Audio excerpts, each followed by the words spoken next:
How to make liquid lawn dethatchers. Many homeowners bag the grass clippings that are produced when the grass is cut with a mower. For those that choose not to bag clippings and allow the cut blades to fall back onto the lawn, the problem of thatch can become evident.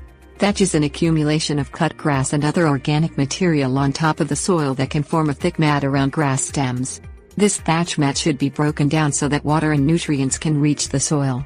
Making a simple homemade solution known as Thatch Blaster can help break down thatch buildup. Things you'll need: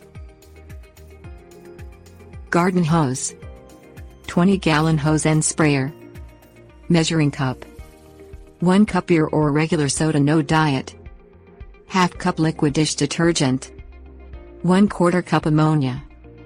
Open the top of a 20-gallon hose and sprayer by turning to the left or counterclockwise to remove.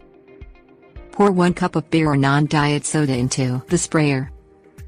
Add ½ cup of liquid dish detergent to the beer or soda in the sprayer. Pour 1/4 cup of ammonia into the hose and sprayer with the beer or soda and detergent.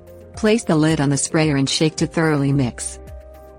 Attach the hose and sprayer to a garden hose securely. Turn on the water at the faucet and adjust the control on the hose and sprayer as needed to begin spraying the lawn. Saturate the lawn thoroughly with the Thatch tonic.